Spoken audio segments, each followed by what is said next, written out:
Now come to reason number 13 concerning biblical difficulties. வேதத்தின் கடின பகுதிகளே புரிந்து கொள்வதில் இருக்கிற கஷ்டத்தை குறித்து இருக்கிற 13வது காரணத்தை பார்ப்போம். There were so many other books written during the period when the 66 books of the Bible were written. இந்த வேதாகமத்தின் 66 புத்தகங்கள் எழுதப்பட்ட அதே காலகட்டத்திலே अनेक வேறு புத்தகங்களும் எழுதப்பட்டிருந்தன. For example, எடுத்துக்காட்டாக turn with me to the book of Joshua. யோசுவாவின் புத்தகம் and look at chapter 10.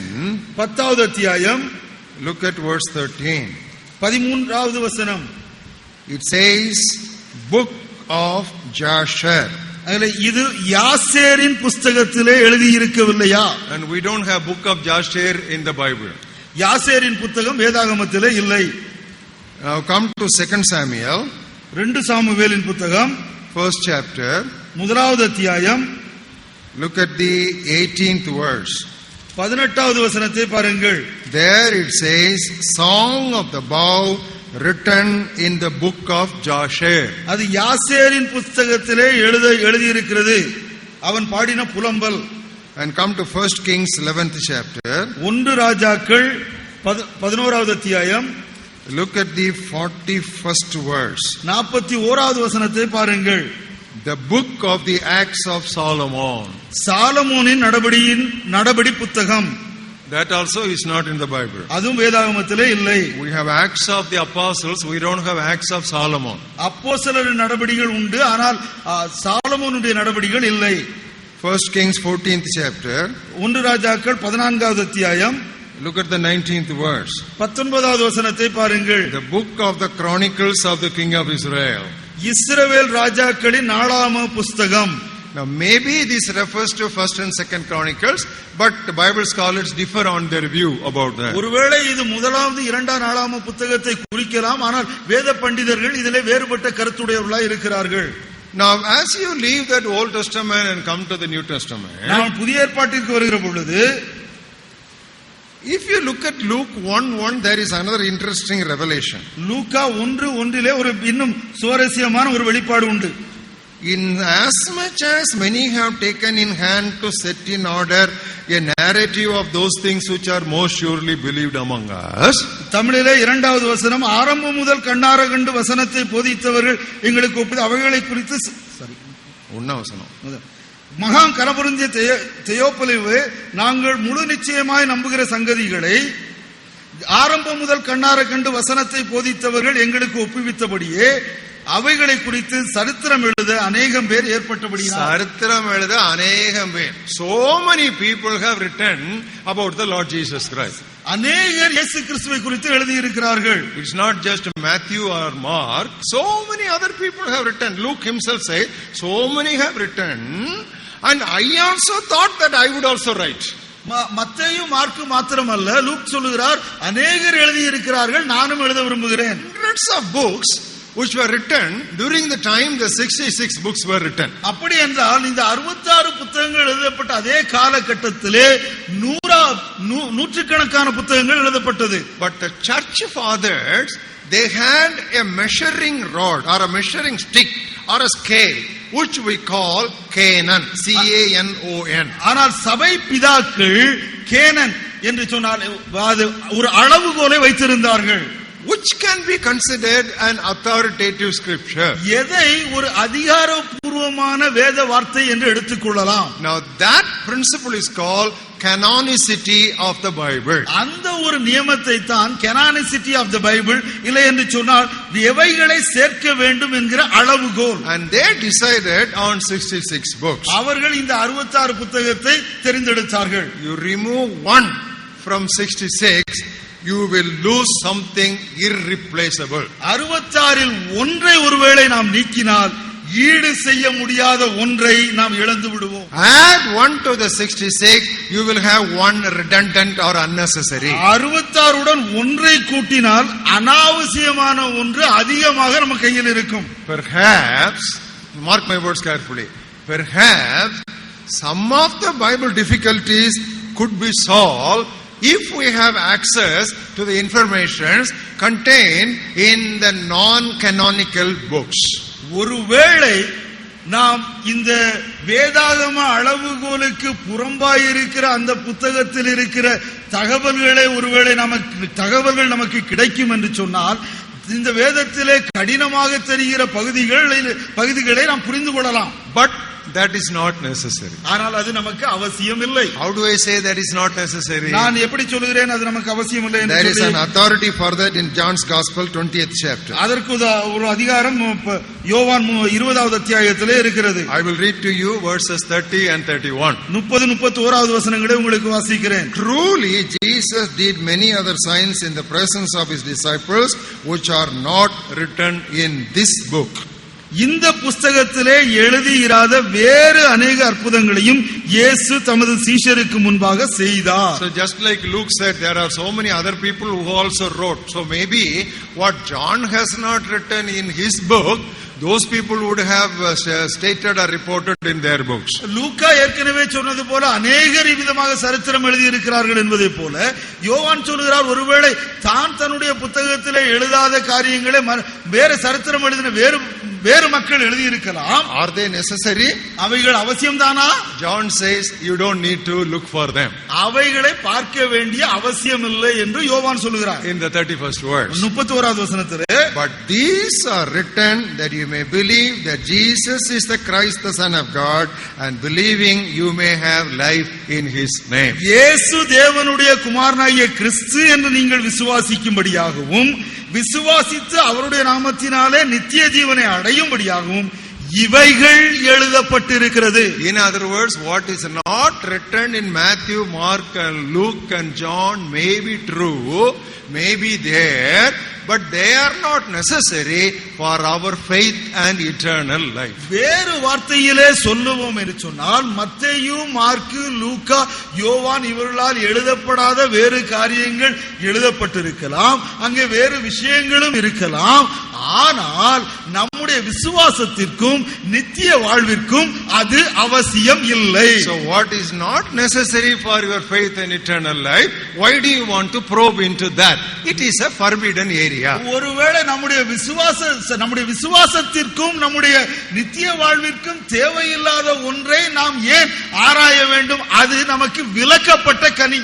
So that is why I think the apocryphal books also may fall in that category. தள்ளுபடி ஆகமங்களும் இந்த வகையை சார்ந்தவைகள். Now what are all the apocryphal books? We studied in summer study program 77. 1977வது ஆண்டிலே நடந்த வேநீர்கால வேத பாட திட்டத்திலே இந்த தள்ளுபடி ஆகமங்களை குறித்து நாம் படித்தோம். Even the apostles did not write all that God wanted them to write. அப்போஸ்தலர்கள் கூட தேவன் அவர்கள் என்னென்னவெல்லாம் எழுத வேண்டும் என்று விரும்பினாரோ அவை எல்லாவற்றையும் எழுதவில்லை. Now turn with me to 2 John. 2 யோவான். Look at the 12th verse. 12வது வசனத்தை பாருங்கள். Having many things to write to you, I did not wish to do so with paper and ink.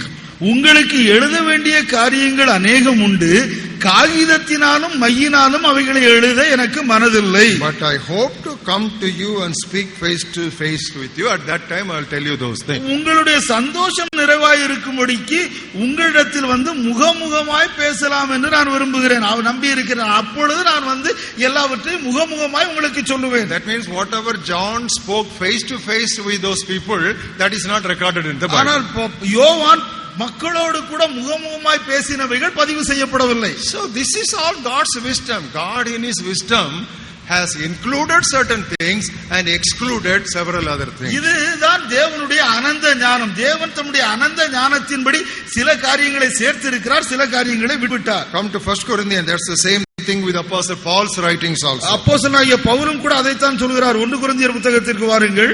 11th chapter. 11வது அத்தியாயம். Look at the 34th verse. 34வது வசனம். The rest I will set in order when I come.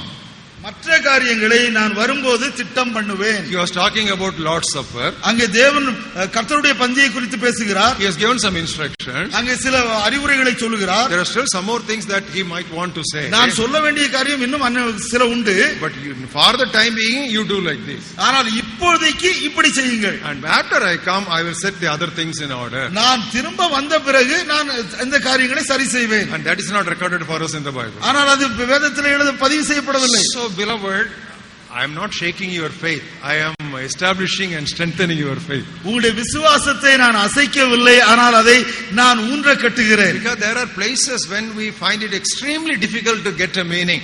So when you know that these are all possibilities, then your mind gets settled and you are not unnecessarily agitated. சில வேத பகுதிகள் உண்மையிலே புரிந்து கொள்ள கடினமாக இருக்கிறது. அந்த சந்தர்ப்பங்களிலே இப்படிப்பட்ட சாத்தியக்கூறுகள் எல்லாம் இருக்கிறது என்று நீங்கள் நினைவில் வைத்துக் கொண்டீர்கள் என்று சொன்னால் தேவையில்லாத காரியங்களை நோக்கி பார்க்க வேண்டும் என்று உங்களுடைய மனது இஷ்டப்படாது. And the 14th reason why we encounter Bible difficulties, 14வது காரணம் என்ன தெரியுமா? all the original manuscripts of the Bible are lost. எல்லா மூல எழுத்து பிரதிகளும், வேதாகமத்தின் எல்லா மூல எழுத்து பிரதிகளும் தொலைந்து விட்டன. What we have now is only copies of copies of copies of copies. நம்மிடத்திலே இப்பொழுது இருப்பதெல்லாம் நகலின் மேல் நகல், நகலெடுக்கப்பட்ட நகல்கள். Suppose I give an assignment to you to copy the Bible in a A4 paper. ஒருவேளை ஒரு A4 பேப்பர்ல இந்த வேதாகமத்தை நீங்கள் பார்த்து எழுத வேண்டும் என்று நான் சொல்வேன் என்றால், you may take 1 month or 2 months to write it down on an A4 sheet. ஒருவேளை 1 அல்லது 2 மாதங்கள் நேரம் எடுத்து அதை ஒரு A4 ஷீட்ல நீங்கள் எழுதுவீர்கள்.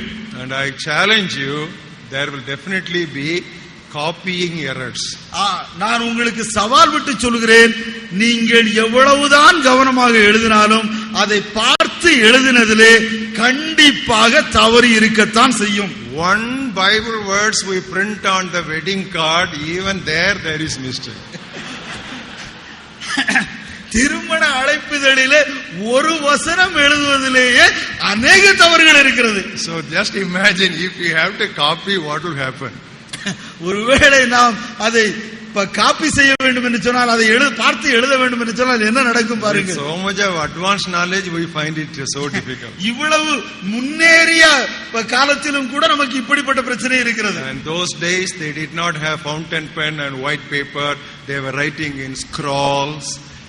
It takes so much time for the Hebrew letters and the Aramaic letters. Sometimes they look like a drawing. If you leave one dot, the meaning is gone. You know, they are all like drawings. Hebrew and this Aramaic, they all look like drawings. அந்த நாட்களிலே fountain பேனாவோ நம்முடைய கையில் இருக்கிறது போல வெள்ளைத்தாளோ இல்லை. அவர்கள் எழுத்தாணியை மையிலே முக்கி சுருளிலே எழுத வேண்டும். அங்கே அராமிக் மற்றும் எபிரேய பாஷையிலே அதை எழுத வேண்டும். அதுல நமக்கு பார்க்கிறதுக்கு ஒரு படம் வரைஞ்சது போல இருக்கும். அந்த படத்துல ஒரு புள்ளி தவறி விட்டால் அவ்வளவுதான், அர்த்தமே போய்விடும். So they will have a scroll of Isaiah in the synagogue in Nazareth, which boy Jesus would read from. அங்கே நாசரேத்திலே இருக்கிற ஜெப ஆலயத்திலே ஏசாயா தோல்சுருள் ஒன்று இருந்திருக்கும். அதைத்தான் பாலகனாகிய இயேசு கிறிஸ்து அங்கே வாசித்து இருப்பார். Suddenly the synagogue people in Bethlehem would have borrowed this scroll. அங்கே பெத்லகேமிலே இருக்கிற ஜெப ஆலயத்தைச் சேர்ந்தவர்கள் இதை கடன் வாங்கி கொண்டு போய் இருப்பார்கள். And they did not have the courier facility. அந்த நாட்களிலே courier facility எல்லாம் இல்ல. For this to reach there, how they took it, how they carried it on the way, how letters in their shape, we don't know. அவர்கள் இங்கே எருசலேமிலிருந்து பெத்லகேமுக்கு அதை தூக்கி கொண்டு போகிற பொழுது, சரி நாசரேத்திலிருந்து பெத்லகேமுக்கு அதை தூக்கி கொண்டு போகிற பொழுது வழியிலே அதை எப்படி தூக்கி கொண்டு போயிருப்பார்களோ, அங்கே தண்ணி பட்டு இருக்குமோ, எழுத்து எந்த உருவத்திலே அங்கே போய் சேர்ந்ததோ யாருக்கு தெரியும். Beloved, these are not wild imaginations. These are all possible aspects. இதெல்லாம் ஏதோ ஒரு கற்பனை அல்ல, நடந்திருக்க கூடிய சம்பவம். So there are some copying errors also. That is why in today's Bible translation, no true translations are the same.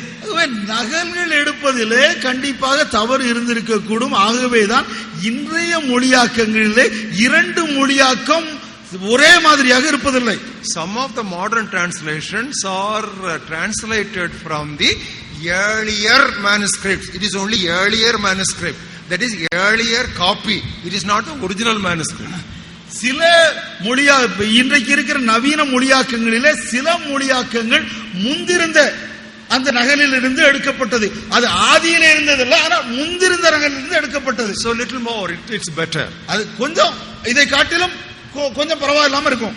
So the Dead Sea Scrolls gave us earlier manuscripts. சவக்கடல் சுருள்கள் நமக்கு முந்தைய நாட்களின் சுருள்களை கொடுத்தது.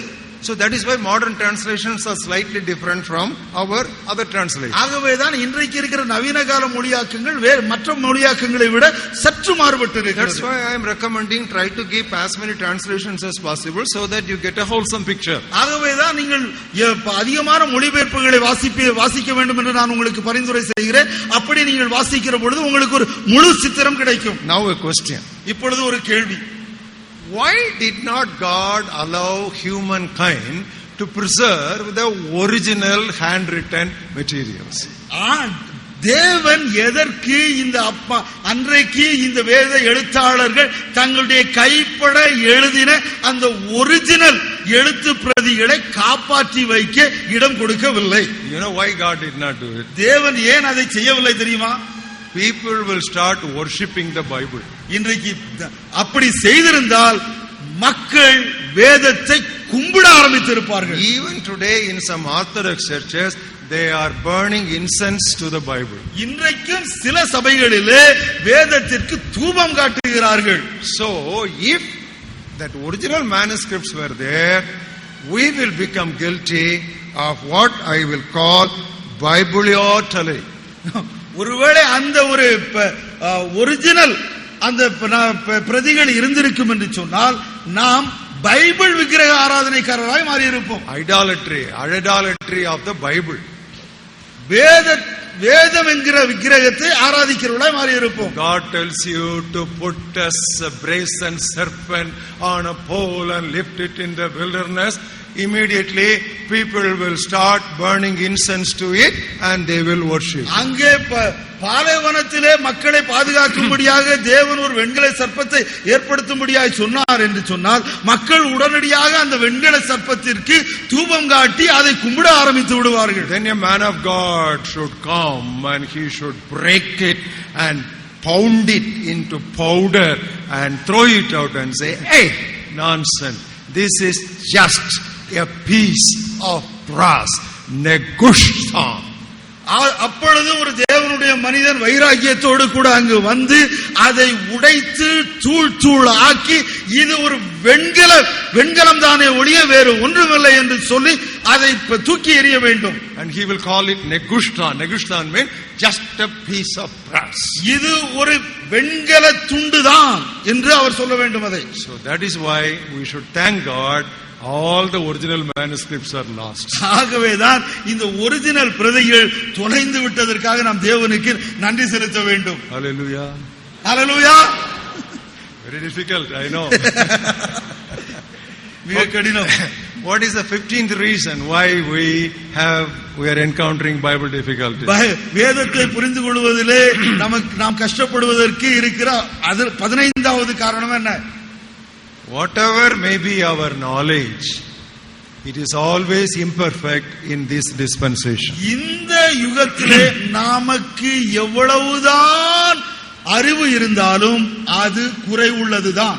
That is why Apostle Paul, even writing about the gifts of word of wisdom and word of knowledge, ஆகவேதான் அப்போஸ்தலனாகிய பவுல் ஞானத்தை போதிக்கிற வரத்தையும் அறிவை உணர்த்துகிற வரத்தையும் குறித்து பேசுகிற பொழுது he says, we know in part. நமக்கு நமது அறிவு குறைவுள்ளதே என்று சொல்கிறான். We know in part. நமது அறிவு குறைவுள்ளதே. And when he was writing to the Corinthian believers, கொரிந்தி சபைக்கு அவர் எழுதுகிற பொழுது he says, if anyone thinks that he knows anything, he does not know as he ought to know. யாராவது எனக்கு ஏதாவது தெரியும் என்று நினைப்பான் என்று சொன்னால் அவன் அறிந்திருக்க வேண்டிய வண்ணமாக எதையும் அறிந்து கொள்ளவில்லை என்று அர்த்தம். That's why yesterday we read in book of Romans, oh the depth and the unsearchableness of the wisdom of God. ஆகவேதான் நேற்று நாம் ரோமர் புத்தகத்திலே வாசித்தோம் தேவனுடைய அறிய முடியாத ஆழமான ஐஸ்வர்யம் என்று சொல்லி. That is why Apostle John said, beloved, what great love it is that we are called the children of God. ஆகவேதான் அப்போஸ்தலனாகிய யோவான் சொன்னான், நாம் தேவனுடைய பிள்ளைகள் என்று அழைக்கும் வண்ணமாக அது எவ்வளவு பெரிய அன்பு. it has not been revealed what we shall be. நாம் எப்படி இருப்போம் என்று இன்னும் நமக்கு வெளியாக்கப்படவில்லை. He uses the word, it has not yet been revealed what we shall be. நாம் எப்படி இருப்போம் என்று இன்னும் வெளியாக்கப்படவில்லை. So even today the revelation is not complete. இன்றைக்கும் இந்த வெளிப்பாடு முழுமையடையவில்லை. But one thing we know, we shall be like him. ஒன்று மாத்திரம் தெரியும், நாம் அவரை போலவே இருப்போம். So there is always a limitation of revelation on this side of eternity, but on the other side we will know as we ought to know. நித்தியத்தின் இந்த புறத்திலே எப்பொழுதுமே நம்முடைய அறிவுக்கு ஒரு அளவு இருக்கிறது. ஆனால் நித்தியத்தின் மறுபக்கத்திலே நாம் எப்படி அறிந்து கொள்ள வேண்டுமோ அப்படியே அறிந்து கொள்வோம். Until then we need intellectual patience. அது வரைக்கும் அறிவுபூர்வமான பொறுமை நமக்கு அவசியம். That is spiritual humility. That is spiritual humility. அதுதான் ஆவிக்குரிய தாழ்மை. If we lose sight of that particular aspect, we will be filled with intellectual arrogance. நாம் ஒருவேளை அந்த தாழ்மையை இழந்து விடுவோம் என்று சொன்னால், அந்த பொறுமையை இழந்து விடுவோம் என்று சொன்னால், நாம் அறிவின் அகங்காரிகளாக மாறிவிடுவோம். So we should be very careful. ஆகவே நாம் மிகவும் கவனமாக இருக்க வேண்டும். The 16th and the last reason why we encounter Bible difficulties. 16வதும் கடைசி காரணம், when our minds are filled with materialism, even plain passages are difficult for us to understand. நம்முடைய மனது பொருளாதார சிந்தையினாலே நிறைந்திருக்கிற பொழுது எளிதான வேத பகுதிகளையும் கூட நாம் புரிந்து கொள்ள முடியாது. I am going to take you a very crucial example. I don't know whether you have any time meditated that passage in that light. நான் ஒரு மிக I am going to take a delicate passage. ஒரு மிக நுணுக்கமான ஒரு பகுதிக்கு நான் உங்களை எடுத்துச் செல்கிறேன். Mark's Gospel 8th chapter. Mark எழுதின நற்செய்தி நூல் 8வது அத்தியாயம். You can read verses 13 to 21 when you find time. 13வது வசனத்திலிருந்து 21வது வசனம் வரைக்கும் இருக்கிற வசன பகுதியை நேரம் கிடைக்கும் பொழுது நீங்கள் வாசியுங்கள். In the 14th verse, now the disciples had forgotten to take bread, and they did not have more than one loaf with them in the boat. அங்கே 14வது வசனத்திலே பார்க்கிறோம், சீஷர்கள் அப்பங்களை கொண்டு போக மறந்து விட்டார்கள், அவர்களிடத்தில் ஒரு அப்பம் மாத்திரம் இருந்தது. So their minds were preoccupied with what they would eat for the next lunch. அடுத்து மத்தியான உணவிற்கு என்ன சாப்பிட வேண்டும் என்பதுதான் அவருடைய கவலையாய் கவனமாய் இருந்தது. So Jesus told them, அவர்களுக்கு இயேசு சொன்னார், take heed, beware of the leaven of the Pharisees and the leaven of Herod. அவர்களை நோக்கி நீங்கள் பரிசேயருடைய புளித்த மாவை குறித்தும் ஏரோதுடைய புளித்த மாவை குறித்தும் எச்சரிக்கையாயிருங்கள் என்று கற்பித்தார். But they reasoned among themselves saying, it is because we have no bread. அதற்கு அவர்கள் நம்மிடத்தில் அப்பங்கள் இல்லாதபடியினாலே இப்படி சொல்கிறார் என்று தங்களுக்குள்ளே யோசனை பண்ணி கொண்டார்கள். Jesus was talking about the leaven of Pharisees. அங்கே இயேசு கிறிஸ்து பரிசேயருடைய புளித்த மாவை குறித்து பேசுகிறார். That refers to religious heresies. அது மார்க்க சம்பந்தமான போதனையை குறித்து பேசுகிறது. Then Jesus was warning them about the leaven of Herod. அது ஏரோதுடைய புளித்த மாவை குறித்து பேசுகிறார். That speaks about political corruption. அது அரசியல் ஊழலை குறித்து பேசுகிறது. When Jesus was talking about religious heresy and political corruption, they were thinking about food. இயேசு கிறிஸ்து மார்க்கத்தின் விகற்பமான போதனைகளையும் அரசியல் ஊழலையும் குறித்து பேசுகிற பொழுது இங்கே சீடர்கள் அங்கே உணவை குறித்து பேசுகிறார்கள். The very plain teaching, beware of the leaven of Pharisees, beware of the leaven of Herod, politicians. மிக சிறந்த ஒரு பகுதி, மிக தெளிவாக எளிதாக சொல்லுகிறார். But because all the time they were thinking about bread, அவர்கள் எப்பொழுதுமே ரொட்டியை குறித்து அப்பத்தை குறித்து நினைத்துக் கொண்டிருந்தார்கள். and you know how Jesus rebuked them? அவர்களை இயேசு கிறிஸ்து எப்படி கடிந்து கொண்டார் தெரியுமா? 9 questions he asked them. அவர்களுக்கு இடத்துல 9 கேள்விகள் கேட்கிறார். You start encircling each question mark, then you will count 9 questions Jesus asked.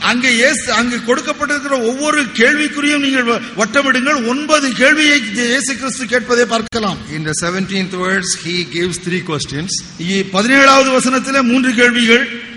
In the 18th verse he gives another 3 questions. 18லே 3 கேள்விகள். In the 19th verse, he gives another question. 19ல இன்னொரு கேள்வி. In the 20th verse, he gives another question. 20ல மற்றொரு கேள்வி. And in the 21st verse, he gives another question. He says, how is it you do not understand? அப்படியானால் நீங்கள் உணராதிருக்கிறது எப்படி என்று 21வது வசனத்திலே சொல்லுகிறார். See how seriously Jesus and the disciples were operating on totally two different wavelengths. அங்கே ஆண்டவராகிய இயேசு கிறிஸ்துவும் அவருடைய சீடர்களும் இரண்டு வேறுபட்ட அலைவரிசையிலே வேலை செய்து கொண்டிருக்கிறார்கள். All of you listen to me carefully. எல்லாரும் கவனமாய் என்னை கேளுங்கள். If you are material minded, you will not understand the Bible. நீங்கள் பொருளாதார சிந்தை உள்ளவர்களாய் இருப்பீர்கள் என்று சொன்னால் வேத வார்த்தையை நீங்கள் புரிந்து கொள்ள மாட்டீர்கள். You take it from me. Anybody who is materialistic minded, anybody who is after money, anybody who is fallen a victim for the love of money, God will not entrust him with the revelations of God's word. பண ஆசையிலே விழுந்து விட்டவன், பண பொருளாதாரத்தையே நினைத்துக் கொண்டிருப்பவனுக்கு தேவன் ஒருபோதும் தன்னுடைய வெளிப்பாடை கொடுக்க மாட்டார் என்று நான் உறுதியாக உங்களுக்கு சொல்லுகிறேன். That's what Jesus said. இயேசு கிறிஸ்து அதைத்தான் சொன்னார். If you cannot be trusted with these earthly riches, how God will trust you with the eternal riches? இந்த பூலோகத்தின் ஐஸ்வரியத்தினாலே தேவன் உங்கள் மீது நம்பிக்கை வைக்க முடியவில்லை என்று சொன்னால் பரலோகத்தின் ஐஸ்வரியத்தை எப்படி உங்கள் கையிலே கொடுப்பார்? எவன் உங்களை நம்பி பரலோக காரியங்களை உங்களிடத்தில் ஒப்புவிப்பான்? எவன் உங்களை நம்பி பரலோக காரியங்களை உங்களிடத்தில் ஒப்புவிப்பான்? After all, rupee and dollar you are not able to be entrusted with. ஒரு ரூபாய் கேவலம் ரூபாயையும் டாலரையும் சரியாக கையாள தெரியாத உங்களுடைய கையில் எவன் பரலோகத்தின் பொக்கிஷத்தை கொடுப்பார்? How will God give you the eternal riches? இந்த நித்திய ஐஸ்வரியத்தை எப்படி உங்களுடைய கையிலே கொடுப்பார்? Many preachers, many pastors who started their ministry very well with the richness in their message, after a few years they preach, they still go ahead with the programs, but the message is not there. You know why? Once money comes in, message is threatened. அநேக போதகர்கள், அநேக மேய்ப்பர்கள் தங்களுடைய காலத்திலே, தங்களுடைய ஆரம்ப காலத்திலே சத்தான செய்திகளை போதித்தவர்கள் போக போக அவர்கள் போதித்தே கொண்டிருந்தாலும் அதில் எந்த விதமான சத்துவமும் இல்லாமல் போய்விட்டதற்கு காரணம் என்னவென்று சொன்னால் அவர்கள் செல்வத்திற்கு பின்னாக ஓடி சென்றதுதான். Message and money cannot go together. செய்தியும் செல்வமும் சேர்ந்து போக முடியாது. You can take it, you read the entire New Testament, you find, and even the Old Testament. Once you are after money, the message is gone. நீங்கள் புதிய ஏற்பாட்டை முழுவதும் வாசித்து பாருங்கள், வேண்டுமானால் பழைய ஏற்பாட்டையும் வாசித்து பாருங்கள். செல்வத்திற்கு பின்னாக சென்றால் செய்தி உங்களை விட்டு கடந்து போய்விடும். I may sound like preaching, but I thought this is necessary in the context of biblical understanding. நான் ஒருவேளை பிரசங்கிப்பதை போல காணப்படலாம், ஆனால் வேதத்தை புரிந்து கொள்ளுகிற அதற்கு இது அவசியம் என்று நான் நம்புகிறேன். So we have seen 16 solid reasons why, there are still so many other reasons, but these are 16 solid reasons why we normally encounter difficulty in understanding certain biblical passages. வேதத்தின் சில பகுதிகளை நாம் புரிந்து கொள்ள முடியாமல் கஷ்டப்படுவதற்கு 16 காரணங்களை பார்த்தோம். இன்னும் அநேக காரணங்களுக்கு இருக்கிறது. சில முக்கியமானவைகளை மாத்திரம் நாம் பார்த்தோம். And then I want to conclude that particular section giving you a general exhortation. ஒரு பொதுவான அறிவுரையோடு கூட அதை நான் முடிக்க விரும்புகிறேன். Don't simply pick out passages here and there. Try to understand every passage in the context of the whole Bible. வசனங்களை அங்கும் இங்குமாக தயவு செய்து பொறுக்காதீர்கள், பொறுக்கி வாசிக்க முயற்சியாதீர்கள். வேதாகமத்தை அவருடைய முழு தன்மையோடு கூட புரிந்து கொள்ள முயற்சி செய்யுங்கள். Especially if a particular passage is too difficult for you to understand, try to close it for a while and think of other similar passages which you have earlier studied, and the Holy Spirit will gather them to give you a proper understanding. குறிப்பாக ஏதோ ஒரு வேத பகுதி புரிந்து கொள்வதற்கு மிக கடினமாக இருக்கும் என்று சொன்னால் அந்த வேத புத்தகத்தை மூடி வைத்துவிட்டு சற்று நேரம் நிதானித்து இதற்கு சம்பந்தப்பட்ட நீங்கள் ஏற்கனவே படித்த வேத வாக்கியங்கள் எல்லாம் கொஞ்சம் நினைத்து பார்ப்பீர்கள் என்று சொன்னால் ஆவியானவர் அவருடைய கிருபையினாலே அதை சரியாக இணைத்து நமக்கு புரிந்து கொள்ளும் வண்ணமாக உதவி செய்வார். It is like a puzzle. It is all in small pieces, different shapes. You really do not know which fits anywhere. But when you are able to get that whole picture that is underneath and try to arrange the puzzle pieces in that order, the picture beautifully emerges. இது ஒரு புதிரை போல இருக்கிறது. துண்டுகள் அங்கும் இங்குமாக அப்படியும் இப்படியுமாக வைக்கப்பட்டு இருக்கிறது. ஆனால் அந்த புதிரினுடைய துண்டுகளை சரியாக இணைத்து சேர்ப்போம் என்று சொன்னால் அந்த சித்திரத்தை, அந்த படத்தை தெளிவாக நாம் பார்க்க முடியும். Billy Sunday was an American evangelist. Billy Sunday என்பவர் ஒரு அமெரிக்க நற்செய்தியாளர். He lived from 1862 to 1935. அவர் 1862 ஆண்டு முதல் 1935 ஆண்டு வரை வாழ்ந்தார். He was a baseball player. அவர் ஒரு பேஸ்பால் ஆட்டக்காரர். And he was a very enthusiastic guy. அவர் மிகவும் உற்சாகம் உள்ள ஒரு மனிதன். When he got converted to Christ, அவர் இயேசு கிறிஸ்துவை ஏற்றுக்கொண்ட பின்பு he started organizing crusades very much similar to what Billy Graham is doing today. இன்றைக்கு பில்லி கிரஹாம் செய்வதை போல அவர் படைமூச்சி கூட்டங்களை ஏற்படுத்தினார். And he has given an illustrative write-up about the Bible. வேதாகமத்தை குறித்து நாம் புரிந்து கொள்ளக்கூடிய வகையிலே ஒரு சித்திரத்தை போல ஒரு கட்டுரையை எழுதி இருக்கிறார். Now we would give that printout to you. This is how Billy Sunday has prepared this talk about the Bible. வேதாகமத்தை குறித்து, பைபிளை குறித்து இப்படித்தான் பில்லி சண்டே அவர் விவரிக்கிறார். அந்த பிரிண்ட் அவுட்டை உங்களுக்கு கொடுக்கிறோம். Each of you please get a copy. எல்லாரும் ஒரு பிரதியை எடுத்துக் கொள்ளுங்கள். On one side it is English, on the other side it is Tamil. ஒரு பக்கத்திலே ஆங்கிலம், மற்றொரு பக்கத்திலே Tamil. Whichever language you are convenient with, you keep that page. உங்களுக்கு வசதியா இருக்கிற மொழியை நீங்கள் வைத்துக் கொள்ளுங்கள், அந்த பக்கத்தை வைத்துக் கொள்ளுங்கள். It's for you. I think we are standing on holy ground. So with reverence we all will stand up to our feet. நான் இதை உங்களுக்கு வாசிக்க விரும்புகிறேன். நாம் பரிசுத்த ஸ்தலத்தில் நிற்கிறோம். ஆகவே தயவு செய்து நாம் எல்லாரும் எழுந்து நிற்போம். I will read in English and Brother Manivannan will do it in Tamil. அண்ணன் அதை ஆங்கிலத்திலே வாசிப்பார்கள், அதை நான் தமிழிலே வாசிப்பேன். With the Holy Spirit as my guide, I entered this wonderful temple called the Bible. பரிசுத்த ஆவியானவரின் துணையுடன் பைபிள் என்ற இந்த அற்புத மாளிகைக்குள் நுழைந்தேன். I entered the portico of Genesis, walked down through the Old Testament art gallery.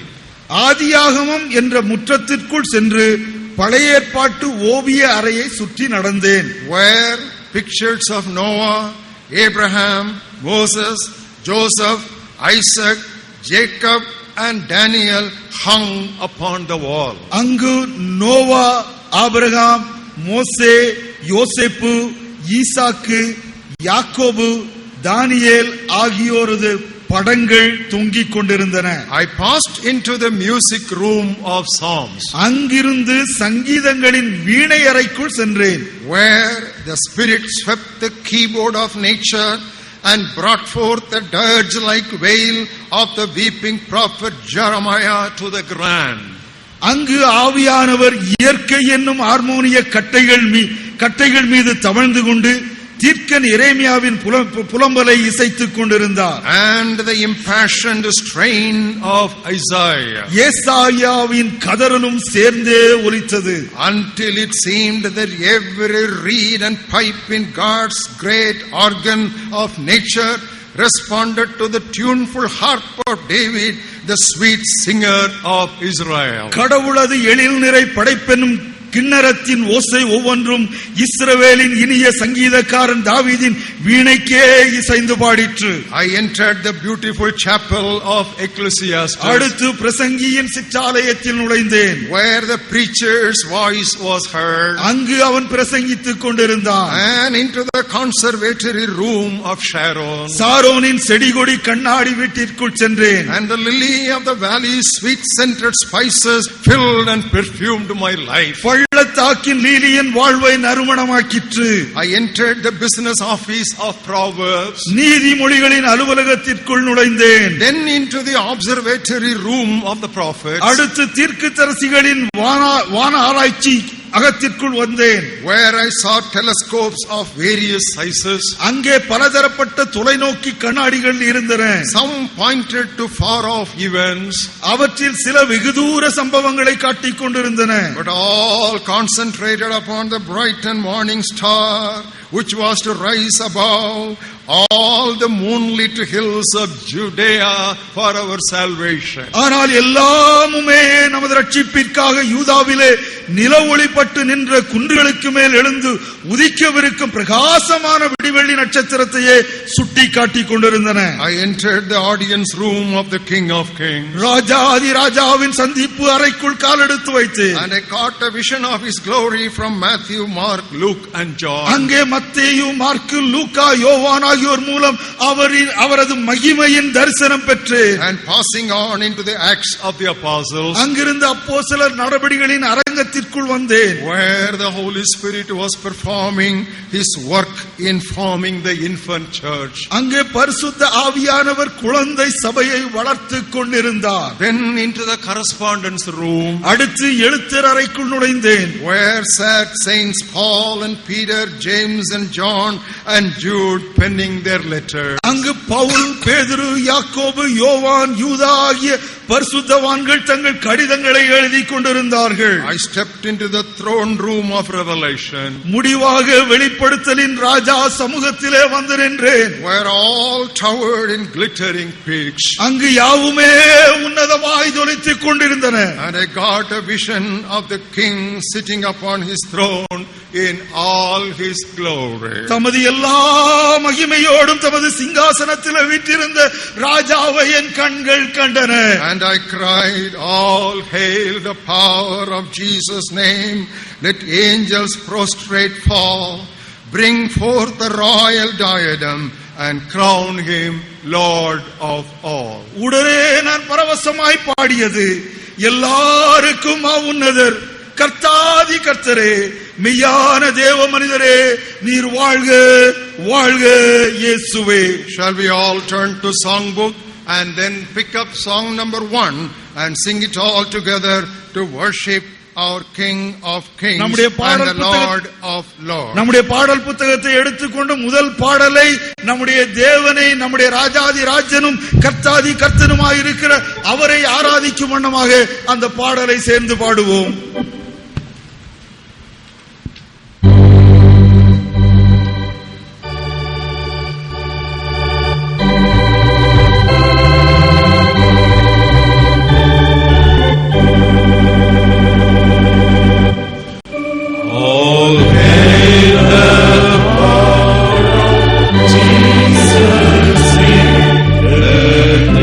Angels prostrate fall.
Praise God for the refreshing presence that He has granted to us as we, as His children, have gathered here as those who tremble at God's word.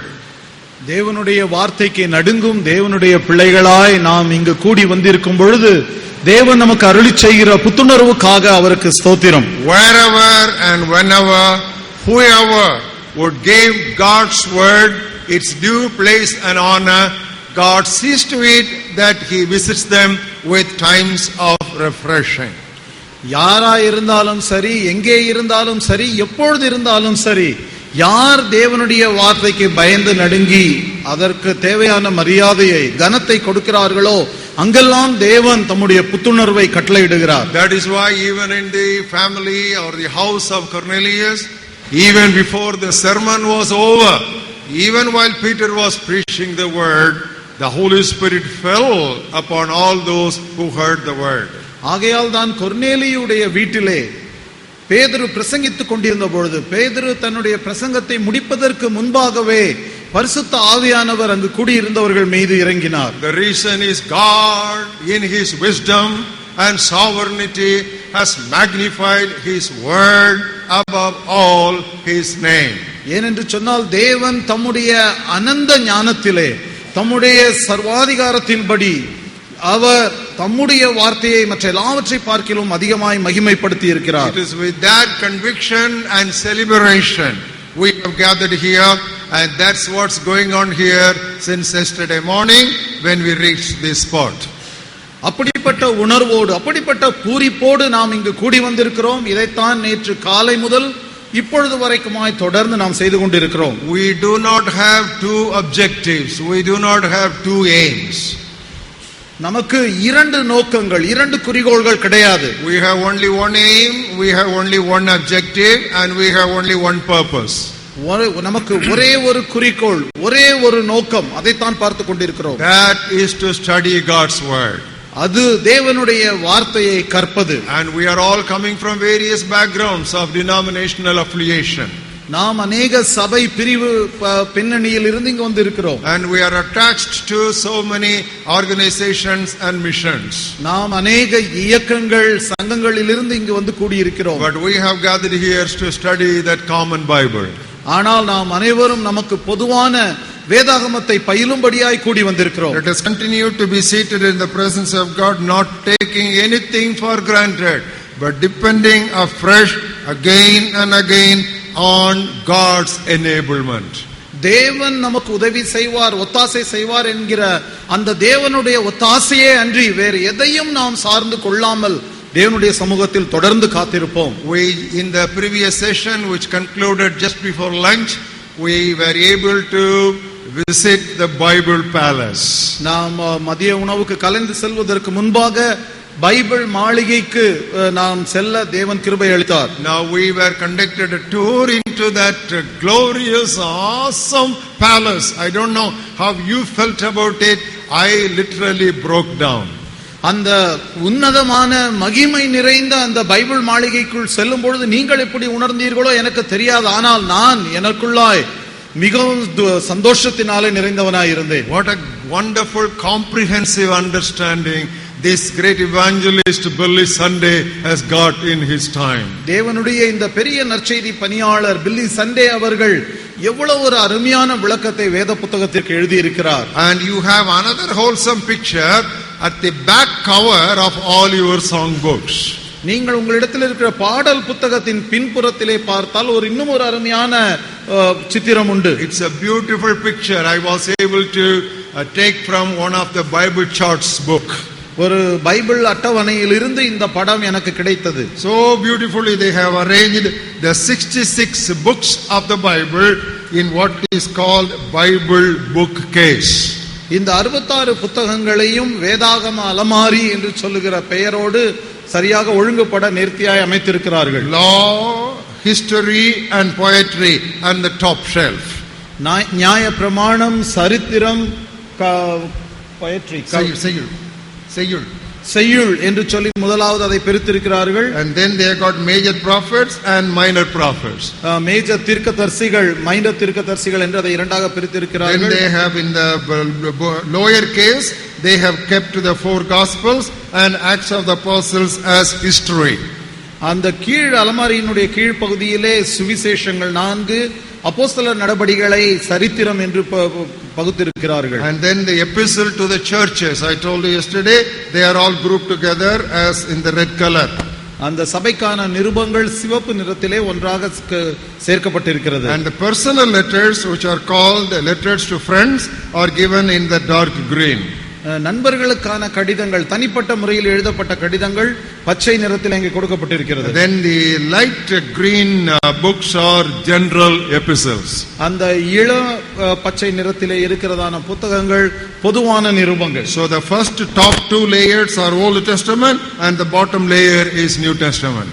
அந்த அலமாரியின் முதல் 2 ஷெல்ஃபில் இருக்கிற காரியங்கள் பழைய ஏற்பாடு, அடியில் இருப்பது புதிய ஏற்பாடு. So beautifully they have boxed it in this Bible bookcase. இந்த புத்தகங்கள் அனைத்தையும் மிகவும் அருமையாய் பிரித்து இந்த வேதாகம அலமாரி என்கிற அலமாரியிலே வைத்திருக்கிறார்கள். So I told you, whenever you come across a difficult Bible passage, you should try to have an overview or a sweep of the entire Bible in the background with which you should look at that particular difficult passage. நான் முன்னதாகவே உங்களுக்கு சொன்னேன், வேதாகமத்தில் உள்ள கடினமான பகுதிகளை நாம் புரிந்து கொள்ள வேண்டும் என்று சொன்னால் முழு வேதாகமத்தின் பின்னிலையை மனதில் வைத்துக்கொண்டு அந்த பின்னிலையின் அடிப்படையில் அந்த கடின பகுதிகளை நாம் விளங்கிக் கொள்ள முயற்சிக்க வேண்டும். And in order to have a biblical overview all the time painted as a canvas behind you for you to draw the biblical pictures, Bible handbooks are helpful. இப்படி முழு வேதாகமத்தையும் நம் மனதிற்குள்ளாய் வைத்து ஒரு வேதாகம சித்திரம் போல் ஒன்றை நாம் வரைய வேண்டும் என்று சொன்னால் இந்த பைபிள் ஹேண்ட்புக்குகள், துணை வேதாகம நூல்கள் நமக்கு மிகவும் உதவியாக இருக்கும். There are so many Bible handbooks, but we normally recommend 2 or 3 handbooks. அநேக பைபிள் ஹேண்ட்புக்குகள் உள்ளன, அதில் சிலவற்றை மாத்திரம் நாங்கள் உங்களுக்கு அறிமுகப்படுத்துகிறோம். One is what the Bible is all about. This is a Bible handbook by a Sunday school teacher by name Henrietta Mears. இது doctor Henrietta Myers என்கிறதான ஓய்வு நாள் வேதாகம பள்ளி ஆசிரியர் எழுதினதான ஒரு புத்தகம், Bible handbook. And it has gone over several millions of copies in print. அநேக லட்சக்கணக்கான பிரதிகள் அச்சிடப்பட்டு விற்பனை செய்யப்பட்டிருக்கிறது. And this is a book that is strongly recommended by his foreword by Dr. Billy Graham. இதை மிகவும் சிபாரிசு செய்து டாக்டர் பில்லி கிராம் அவர்கள் இதற்கு முன்னுரை எழுதியிருக்கிறார்கள். And very recently, that is in 2011, we have got another latest Bible handbook. 2011 ஆண்டிலே இப்பொழுது தானே வெளிவந்ததான மற்றொரு பைபிள் ஹேண்ட்புக்கும் இருக்கிறது. This is by CLC, Christian Literature Center of London. They have brought a book called CLC Bible Companion. இது லண்டனில் இருக்கிறதான ஒரு சங்கம் இந்த Bible ஹேண்ட்புக்கை வெளியிட்டிருக்கிறார்கள். Now this is excellent for new believers and youngsters who otherwise find Bible study disinteresting.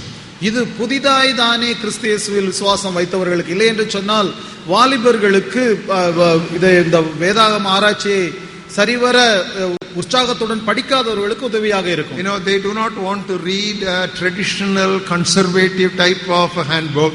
They want something very modern at the same time without sacrificing the biblical content. இப்படிப்பட்டவர்களுக்கு எப்பொழுதுமே இந்த பழமை வாய்ந்த தொன்மை வாய்ந்த புத்தகங்களை படிக்க பிடிப்பதில்லை. அவர்களுக்கு புதிதாய் நன்றாய் தோன்றுகிறவைகளை படிக்க வேண்டும் என்று விரும்புகிறார்கள். அப்படியா இதை கொடுத்திருக்கிறார்கள். அதே நேரத்தில் கிறிஸ்துவ உபதேசத்தில் எந்த விதமான ஒரு காம்ப்ரமைஸும் செய்து கொள்ளாமல் அதை கொடுத்திருக்கிறார்கள். So you can give one to one of your teenagers, and after he or she reads through it, they would definitely fall in love with the Bible. That's my opinion. உங்களுடைய டீனேஜ் பிள்ளைகளுக்கு நீங்கள் இதை வாங்கி கொடுப்பீர்கள் என்று சொன்னால் இதை படித்த உடனேயே அவர்கள் வேதத்தின் மீது காதலில் விழுந்து விடுவார்கள். And very interestingly, each paper is an odd paper. Nowadays we don't get odd paper for the inside print. இதிலே அச்சிடப்பட்டிருக்கிற தாள்களை நீங்கள் பார்த்தால் அவை ஆர்ட் பேப்பர் என்று சொல்லுகிற தடிமனான காகிதத்தில் அதை அச்சிட்டு இருக்கிறார்கள். இதே போல் புத்தகங்கள் வருவது மிகவும் அபூர்வம். And you are always aware of that particular handbook, Unlocking the Bible by David Pawson, which we have reprinted in India. Unlocking the Bible. Unlocking the Bible என்கிறதான புத்தகம், அதையும் நாம் இந்தியாவில் உங்களுக்காக அச்சிட்டு இருக்கிறோம் என்பது உங்களுக்கு தெரியும். And we are now moving into a very serious subject. இப்பொழுது நாம் மிகவும் ஒரு சீரியஸான ஒரு விஷயத்திற்கு போக போகிறோம். Now I explained to you 16 reasons why normally we encounter Bible difficulties. நான் உங்களுக்கு ஏன் இந்த வேதாகமத்தில் கடினமான பகுதிகள் இருக்கின்றன என்பதற்கான 16 காரணங்களை உங்களுக்கு சொன்னேன். Now there is another major reason why we run into difficulties when we talk about Bible study. நாம் வேத பகுதியை வியாக்கியானிக்கும் போது, இல்லை என்றால் வேத காரியங்களை படிக்கும் பொழுது, பயிலும் பொழுது ஏன் இப்படிப்பட்ட கஷ்டமான பகுதிகளை எதிர்கொள்கிறோம் என்பதற்கு மற்றும் ஒரு பெரிய காரணம் உண்டு. I am going to take a little bit of theology for you. இப்பொழுது உங்களுக்காக ஒரு இறையியல் காரியத்தை சொல்ல போகிறேன். Christian theology has got two streams. கிறிஸ்துவ இறையியலிலே 2 விதமான நோக்குகள் உண்டு. 2 நீரோட்டங்கள். 2 நீரோட்டங்கள் உண்டு. There are 2 streams in Christian theology. இந்த கிறிஸ்துவ இறையிலே 2 பெரும் நீரோட்டங்கள் உண்டு. One is Calvinism, the other is Arminianism. ஒன்று கால்வினிசம் என்று சொல்லுகிறதான நீரோட்டம், மற்றொன்று ஆர்மீனியனிசம் என்று சொல்லுகிறதான நீரோட்டம். Don't worry, I am going to explain to you, then you will understand. இது என்னவா இருக்குமோ என்று கவலைப்படாதீர்கள், உங்களுக்காக விளக்கி சொல்லுகிறேன். There was a French reformer by name John Calvin. ஒரு பெரிய தேவ ஊழியர் இருந்தார், அவருடைய பெயர் John Calvin. He was a French reformer. இவர் ஒரு பிரெஞ்சு சீர்திருத்தவாதி. He belongs to 1509 to 1564. அவர் 1509வது ஆண்டிலிருந்து 1564வது ஆண்டு வரை வாழ்ந்தவர். You know what was his theology? அவருடைய இறையியல் தத்துவம் என்ன தெரியுமா? He emphasized God's part in our salvation. அவர் நம்முடைய ரட்சிப்பில் தேவனுடைய பங்கை மிகவும் அதிகமாய் அழுத்தமாய் சொன்னார். Once again வலியுறுத்தினார். Once again மறுபடியும் சொல்லுகிறேன், he emphasized God's part in our salvation. நம்முடைய ரட்சிப்பில் தேவனுடைய பங்கை மிகவும் அதிகமாய் வலியுறுத்தினார். He is the one who promoted the doctrine of eternal security. நித்திய பாதுகாப்பு என்கிறதான உபதேசத்தை இவர்தான் அறிமுகப்படுத்தினார். Which means once saved always safe. அதன் அர்த்தம் என்னவென்று சொன்னால், ஒரு முறை நீங்கள் ரட்சிக்கப்பட்டு விட்டால் என்றென்றைக்குமாய் ரட்சிப்பை பெற்றுவிட்டீர்கள். Now that is the doctrine that he promoted. இதுதான் அவர் சிபாரிசு செய்ததான உபதேசம். You know what was his argument? அவருடைய வாதம் எப்படி இருந்தது? Salvation is not gained by our merit. நம்முடைய நற்கிரியைகளினாலே நாம் ரட்சிப்பை பெற்றுக்கொள்வதில்லை. So it cannot be lost by our demerit also. ஆகையினால் நாம் செய்கிற கெட்ட காரியங்களினால் நாம் ரட்சிப்பை இழந்து போக முடியாது. You know, that was his logic. He developed his logic. அவர் இப்படியாக கிரமமாக இதை விளக்கினார். His favorite text was Ephesians 2nd chapter verses 8 and 9. அவருக்கு மிகவும் பிடித்தமான வசனம், அவருடைய வாதத்தை முன்வைக்கும்படியான வசனம் எபேசியருக்கு எழுதின நிருபம் 2வது அத்தியாயம் 8-9 வசனங்கள். By grace you have been saved through faith, and not of yourselves, it is the gift of God. கிருபையினாலே விசுவாசத்தை கொண்டு ரட்சிக்கப்பட்டீர்கள், இது உங்களால் உண்டானதல்ல, இது தேவனுடைய ஈவு. Not of works, lest anyone should boast. ஒருவரும் பெருமை பாராட்டாதபடிக்கு இது கிரியைகளினால் உண்டானதல்ல. First he says it is not of yourselves. முதலாவதாக இது உங்களால் உண்டானதல்ல என்று சொல்லுகிறார். That means you are not the initiator. இந்த காரியத்தை ஆரம்பித்தவர், துவங்கினவர் நீங்கள் அல்ல. And it says it is not of your works either. அது மாத்திரமல்ல, இது உங்களுடைய கிரியைகளினால் உண்டானதும் அல்ல. It is exclusively by the grace of God which you obtained by simple faith. இது முற்றும் முடிய தேவனுடைய கிருபையினால் கொடுக்கப்படுகிறது, அதை விசுவாசத்தை கொண்டு நீங்கள் பெற்றுக் கொள்ளுகிறீர்கள். This is Calvinism. இதுதான் கால்வின் தத்துவம். And there came up a Dutch theologian. அந்த நேரத்தில் அங்க இருக்கிறதான டச் நாட்டில் இருந்து ஒரு இறையியல் ஞானி வந்தார். And his name was Jacobus Arminius. அவருடைய பெயர் ஜேக்கபஸ் ஆர்மீனியஸ் என்பது. He belonged to the period of 1560 to 1609. 1560வது ஆண்டிலிருந்து 1609வது ஆண்டு வரை வாழ்ந்தவர். So he promoted a doctrine in reaction to Calvinism. அவர் இந்த கால்வின் தத்துவத்திற்கு எதிர்மறையாக மற்றொரு இறையியல் தத்துவத்தை போதித்தார். And that is called Arminianism. இது ஆர்மீனியஸ் ஆரம்பித்ததினாலே ஆர்மீனியனிசம் என்று பெயர். You know what he emphasized? அவர் எதை வலியுறுத்தினார் தெரியுமா? He emphasized man's part in salvation. அவர் நம்முடைய ரட்சிப்பிலே மனிதனுடைய பங்கை வலியுறுத்தினார். He said a believer can lose his salvation. அவர் ஒரு விசுவாசி தன்னுடைய ரட்சிப்பை இழந்து போக முடியும் என்று போதித்தார். And for that he picked up some Bible passages. அதற்கு அவர் சில வேத பகுதிகளை சுட்டிக்காட்டினார். Philippians 2nd chapter, பிலிப்பியருக்கு எழுதின நிருபம் 2வது அத்தியாயம் 12th verse. 12வது வசனம். Look at the last portion of that verse. அந்த 12வது வசனத்தினுடைய கடைசி பகுதியை பாருங்கள். Work out your own salvation with fear and trembling. அதிக பயத்தோடும் நடுக்கத்தோடும் உங்கள் ரட்சிப்பு நிறைவேற பிரயாசப்படுங்கள். So he picked up this verse. இந்த வசனத்தை அவர் எடுத்தார். And another favorite text of Mr. Armenian was Matthew 24 and verse 13. அவருக்கு பிடித்ததான மற்றொரு வசனம் என்னவென்றால் மத்தேயு நற்செய்தி நூலிலே 24வது அத்தியாயம் 13வது வசனம். He who endures to the end shall be saved. முடிவு பரியந்தம் நிலை நிற்பவனே ரட்சிக்கப்படுவான். See, two diametrically opposite groups. பாருங்கள், இது முற்றிலும் முரண்பட்டதான இரண்டு வசன பகுதிகள். One person says once saved always saved. ஒருவர் சொல்லுகிறார், ஒரு முறை நீங்கள் ரட்சிக்கப்பட்டு விட்டால் என்றென்றைக்குமாய் ரட்சிக்கப்பட்டு விட்டீர்கள். That is also from the Bible. அதற்கும் அவர் வேதத்தில் இருந்துதான் விளக்கம் கொடுக்கிறார். The other person says you must work out your own salvation and if you stand till the end only you will be saved. மற்றவர் சொல்லுகிறார், உங்கள் ரட்சிப்பு நிறைவேற பிரயாசப்படுங்கள், முடிவு பரியந்தம் நீங்கள் நிலைத்திருந்தால் தான் ரட்சிக்கப்பட முடியும். This is a very serious matter. இது ஒரு மிகவும் முக்கியமான விஷயம். Now I am going to come to explain to you more practically in the following few minutes. இப்ப தொடர்ந்து வருகிற சில நிமிடங்களில் இதை குறித்து நான் உங்களுக்கு விளக்கமாக சொல்ல போகிறேன். In Great Britain, God raised two great revivalists.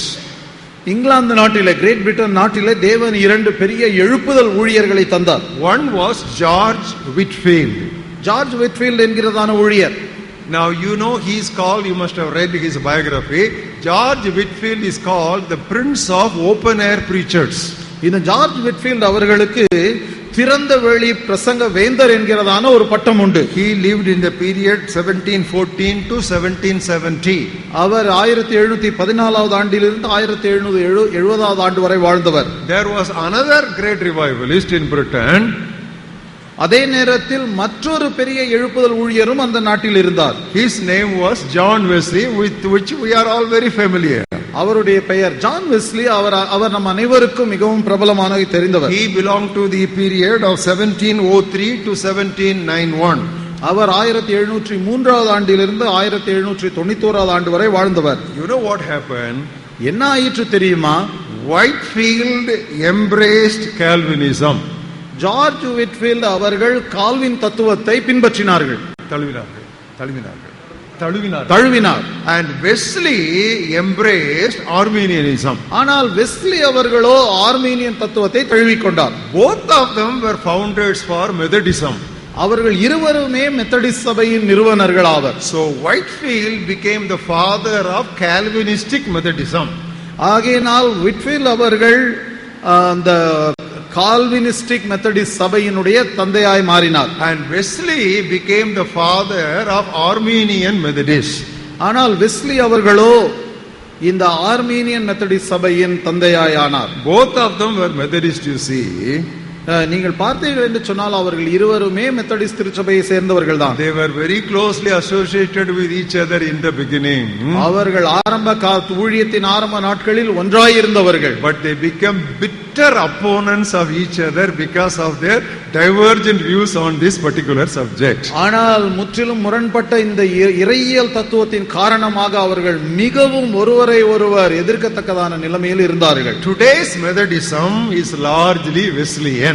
இன்றைக்கு இருக்கிற மெத்தடிஸ்ட் திருச்சபையின் உபதேசம் வெஸ்லியன் ஆர்மீனியன் தத்துவத்தை சேர்ந்ததாகும். It is essentially Armenian in its theological perspective.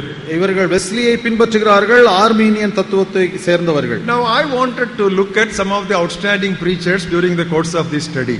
இந்த சபை சரித்திர முழுவதிலுமாய் இருந்த சில சிறந்த தேவ ஊழியர்களை பற்றி உங்களுக்கு சொல்ல விரும்புகிறேன். For example, C.H. Spurgeon, Charles Spurgeon. நமக்கு அனைவருக்கும் தெரிந்த சார்ல்ஸ் ஸ்பர்ஜன் அவர்கள். He was called the Prince of Preachers.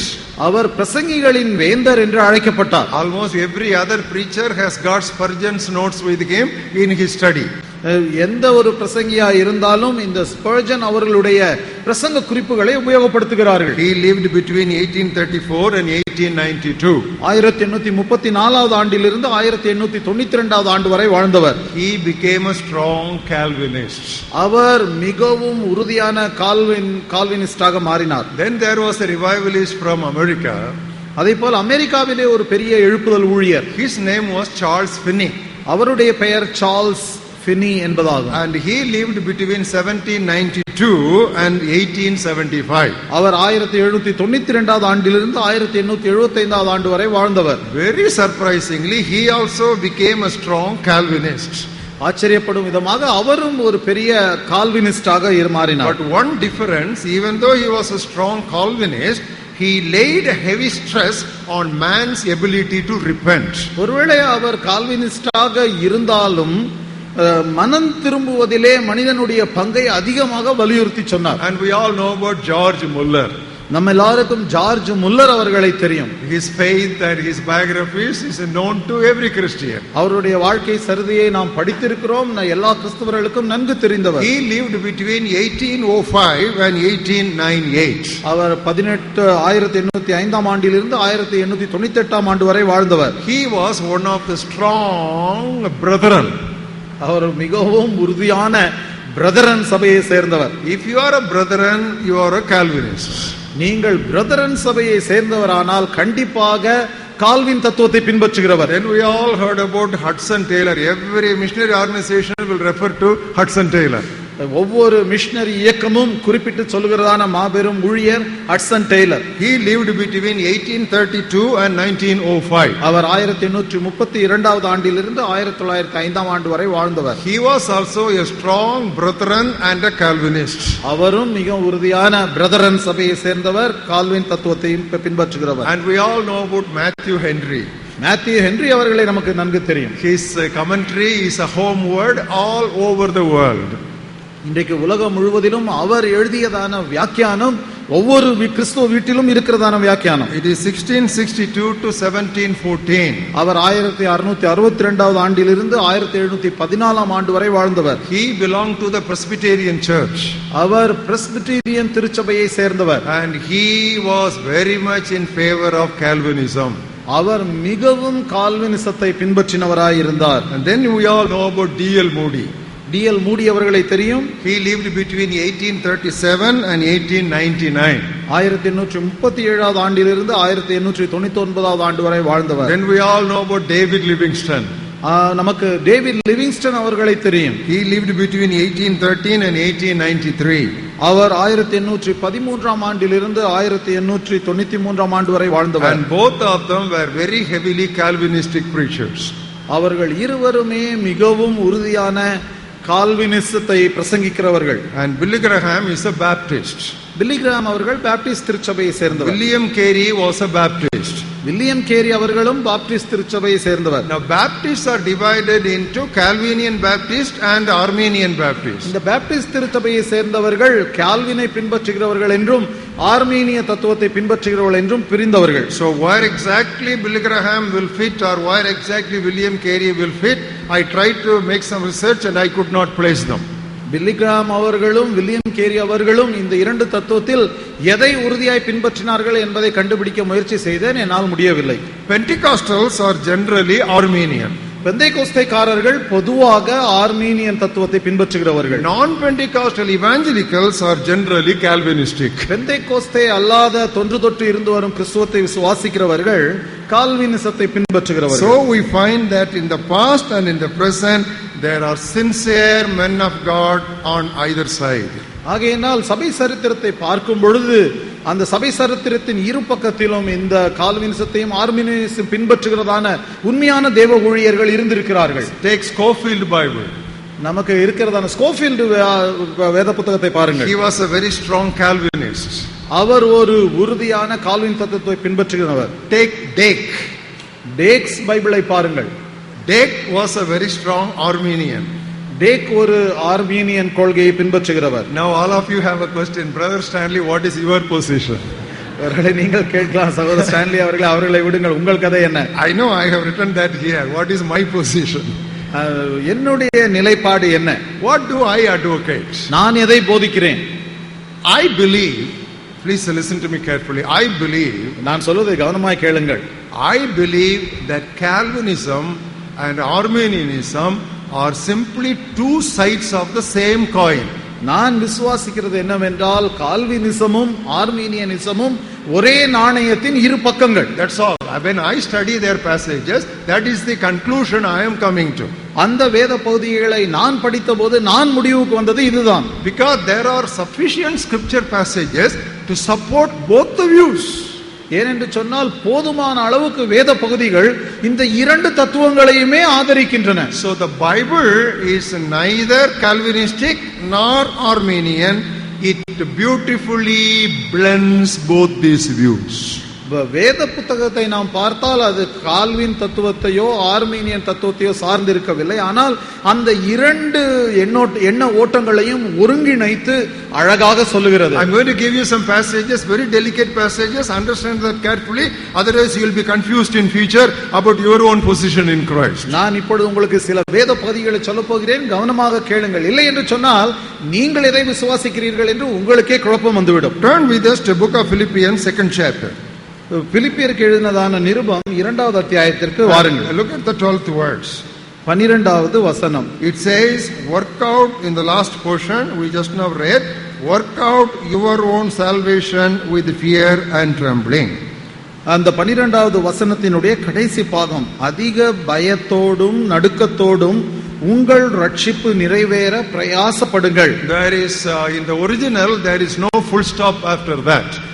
ஆனால் மூல பிரதியில் மூல மொழியில் இதை வாசித்தால் அதற்கு பின்பாக ஒரு full stop அங்கே இல்லை. Because that connects to verse 13. ஏனென்று சொன்னால் 13வது வசனத்தோடு அது இணைக்கப்பட்டிருக்கிறது. Work out your own salvation. உங்கள் ரட்சிப்பு நிறைவேற பிரயாசப்படுங்கள். Because ஏனென்றால் it is God who works in you both to will and do for his good pleasure.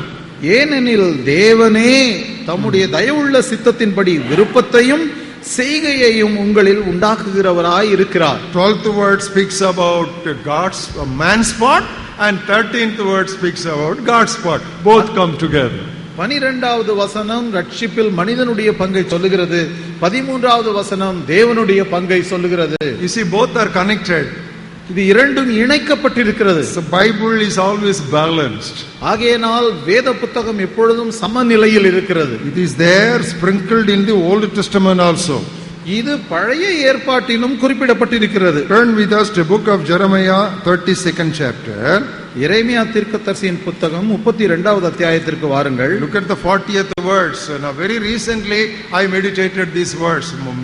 Earlier I did not meditate this verse sufficiently.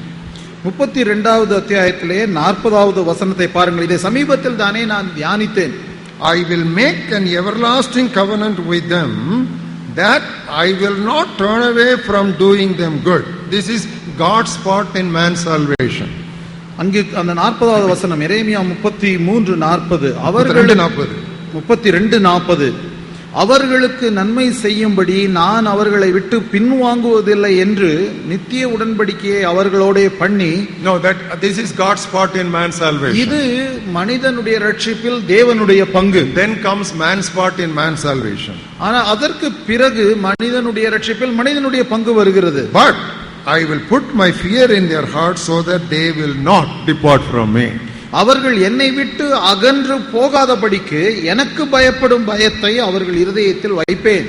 See, God says, according to the everlasting covenant, I would do all good unto them, I will not turn away from them. ஆண்டவர் ஒரு புறத்திலே சொல்லுகிறார், நான் அவர்களோடு செய்த நித்திய உடன்படிக்கையின்படி அவர்களுக்கு நன்மை செய்வேன், அவர்களை விட்டு விலகுவதில்லை. And then the other portion says, but they must receive my fear which I plant in their hearts, so that they will not depart from my ways. அடுத்த பக்கத்தில் அவர் சொல்லுகிறார், அவர்களுடைய இருதயத்திலே நான் வைத்திருக்கிற பயத்தை அவர்கள் ஏற்றுக்கொண்டு என்னை விட்டு தூரம் போகாதபடிக்கு எனக்கு பயந்திருக்க வேண்டும். And come to book of Leviticus. லேவியராகமத்தின் புத்தகத்திற்கு நாம் வருவோம். Come to the 20th chapter. லேவியராகமம் 20வது அத்தியாயம். Look at the 7th and the 8th verses. 7-8வது வசனத்தை பாருங்கள். Sanctify yourselves therefore and be holy, for I am the Lord your God. லேவியராகமம் 20:7. ஆதலால் நீங்கள் உங்களை பரிசுத்தப்படுத்தி பரிசுத்தராயிருங்கள், நான் உங்கள் தேவனாகிய கர்த்தர். Sanctify yourselves. நீங்கள் உங்களை பரிசுத்தம் பண்ணிக்கொள்ளுங்கள். That is your part in your sanctification. இது மீட்பிலே பரிசுத்தமாகுதலில் உங்களுடைய பரிசுத்தமாகுதலில் உங்களுடைய பங்கு. But you come up to the 8th verse. ஆனால் 8வது வசனத்தை பாருங்கள். I am the Lord who sanctifies you. உங்களை பரிசுத்தமாக்குகிற கர்த்தர் நானே. உங்களை பரிசுத்தமாக்குகிற கர்த்தர் நானே. In the previous word says you sanctify yourself. முதல் வசனம் சொல்லுகிறது நீங்கள் உங்களை பரிசுத்தப்படுத்திக் கொள்ளுங்கள். The very next word says I am the Lord who sanctifies you. அடுத்த வசனம் தானே உங்களை பரிசுத்தப்படுத்துகிறார் நானே என்கிற கர்த்தர் சொல்லுகிறார். Man's part and God's part. மனிதனுடைய பங்கு தேவனுடைய பங்கு. Come to book of Hosea. ஓசியாவே தீர்க்கதரிசியின் புத்தகத்திற்கு வருவோம். That's also very interesting verse. அங்கும் கூட ஒரு மிகவும் பரவசப்படுத்துகிற ஒரு வசனம். Book of Hosea 10th chapter and 12th words. 10வது அத்தியாயம், ஓசியா தீர்க்கதரிசியின் புத்தகம் 10வது அத்தியாயம் 12வது வசனம். Sow for yourselves righteousness. நீங்கள் நீதிக்கென்று விதை விதையுங்கள். That is your responsibility. அது உங்களுடைய பொறுப்பு. Sow for yourselves righteousness. நீங்கள் நீதிக்கென்று விதை விதையுங்கள். And what is God's part? தேவனுடைய பங்கு என்ன? That comes in the latter portion. அது அந்த வசனத்தின் பின்பகுதியிலே வருகிறது. He comes and rains righteousness upon you. கர்த்தர் வந்து உங்கள் மீது நீதியை வர்ஷிக்க பண்ண மட்டும். In other words, you sow righteousness. நீங்கள் நீதியை விதையுங்கள். God will shower righteousness on you. தேவன் நீதியை உங்கள் மீது வர்ஷிக்க பண்ணுவார். You see, here we see man's part and God's part. These are all very delicate passages where both the streams of theological thought are merged together. இது எல்லாம் மிகவும் ஒரு நுண்ணியமான பகுதி. இதிலே இந்த இரண்டு இறையியல் கண்ணோட்டங்களும் ஒன்றாக இணைகிறதை நாம் பார்க்கிறோம். Now come with me to book of Ephesians 2nd chapter where we began this talk. இந்த வசன பகுதி ஆரம்பிக்கும் போது பார்த்ததான முதல் வசனம் எபேசியருக்கு எழுதின நிருபம் 2வது அத்தியாயம். Look at the 8th and the 9th verses. 8வது 9வது வசனங்களை மீண்டும் ஒரு முறை பாருங்கள். It is not of yourselves, it is the gift of God. இது உங்களால் உண்டானதல்ல, தேவனுடைய ஈவு. And compare it with the Luke's Gospel 13th chapter. லூக்கா நற்செய்தி நூல் 13வது அத்தியாயத்தோடு ஒப்பிட்டு பாருங்கள். Look at the 23rd and 24th verses. லூக்கா 13, 23, 24வது வசனங்களோடு இதை ஒப்பிட்டு பாருங்கள். One said to the Lord Jesus, Lord, are there a few who are saved? அப்பொழுது ஒருவன் அவரை நோக்கி, ஆண்டவரே, ரட்சிக்கப்படுகிறவர்கள் சில பேர்தானா என்று கேட்டான். And Jesus answered, strive to enter through the narrow gate. அதற்கு அவர், இடுக்கமான வாசல் வழியாய் உட்பிரவேசிக்க பிரயாசப்படுங்கள். You know, in Ephesians it says it is not of yourselves, it is a gift of God. எபேசியர் நிருபத்திலே இது உங்களால் உண்டானதல்ல, இது தேவனுடைய ஈவு என்று சொல்லப்பட்டிருக்கிறது. But in Luke's Gospel Jesus said, you strive to enter through the narrow gate. ஆனால் இங்கு லூக்கா நற்செய்தி நூலிலோ ஆண்டவர் சொல்லுகிறார், இடுக்கமான வாசல் வழியாய் பிரவேசிக்க நீங்கள் பிரயாசப்படுங்கள். This is the difference between standing and state. இதுதான் நம்முடைய நிலைப்பாடு. நிலைப்பாடுக்கும் நாம் நடந்து கொள்ளும் விதத்திற்கும் உள்ள, நம்முடைய நிலைக்கும் நடைக்கும் உள்ள வேறுபாடு. இதுதான் நம்முடைய நிலைக்கும் நடைக்கும் உள்ள வேறுபாடு. This I explained very much in detail in summer study program 77. இது 1977ஆம் ஆண்டு நடந்த வேநீர்கால வேத பாட திட்டத்தில் இதை தெளிவாய் சொல்லி இருக்கிறேன். So most of these things I have been teaching for more than 35 years. இதில் சில அநேக காரியங்களை நான் கடந்த 35 வருடங்களாக போதித்து வருகிறேன். So this is not a novel doctrine, this is the biblical doctrine, and I wanted the Christian community to know that, so I started publicly preaching this truth 35 years ago. இது ஏதோ ஒரு புதிய உபதேசம் அல்ல, நான் புதிதாக இதை நான் கண்டுபிடித்து பிரசங்கிக்கவில்லை. கிறிஸ்துவ சமுதாயம் இதை கற்றுக்கொள்ள வேண்டும் என்பதற்காக கடந்த 35 ஆண்டுகளாக இதை பிரசங்கித்து வருகிறேன். What is our position? நம்முடைய நிலை என்ன? Where God has placed us, that is our position. தேவன் எங்கு நம்மை வைத்திருக்கிறாரோ அதுதான் நம்முடைய நிலை. What we are practicing, that is our state. நாம் எப்படி நடந்து கொள்ளுகிறோமோ அதுதான் நம்முடைய நடை. First, God places us in a glorious place. தேவன் முதலாவதாக நம்மை ஒரு மகிமையான இடத்திலே வைக்கிறார். And we, in response, should live according to that glorious state. அதற்கு பதிலளிக்கும் வண்ணமாக அந்த மகிமையான இடத்தில் வைத்ததற்கு பதிலளிக்கும்படியாய் நாம் தேவனுக்காக நடந்து கொள்கிறோம். It is not this or that, but it is this and that.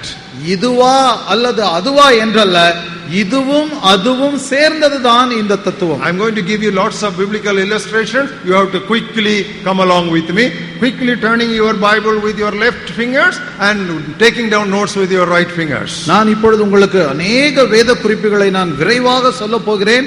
ஆகையால் நீங்கள் வேத புத்தகத்தை ஒரு கையிலும் குறிப்பெடுக்கும் புத்தகத்தை ஒரு கையிலும் வைத்துக்கொண்டு விரைவாக குறிப்பெடுத்துக் கொள்ளுங்கள். Colossians 2nd chapter 10th verse. கொலோசியருக்கு எழுதின நிருபம் 2வது அத்தியாயம் 10வது வசனம். You are complete in him. கொலோசியர் 2:10. கொலோசியர் 2:10. நீங்கள் அவருக்குள் பரிபூரணம் உள்ளவர்களாய் இருக்கிறீர்கள். You are already complete in him. அவருக்குள் ஏற்கனவே நீங்கள் பரிபூரணராய் இருக்கிறீர்கள். But we read in 1:28. 1:28 பாருங்கள்.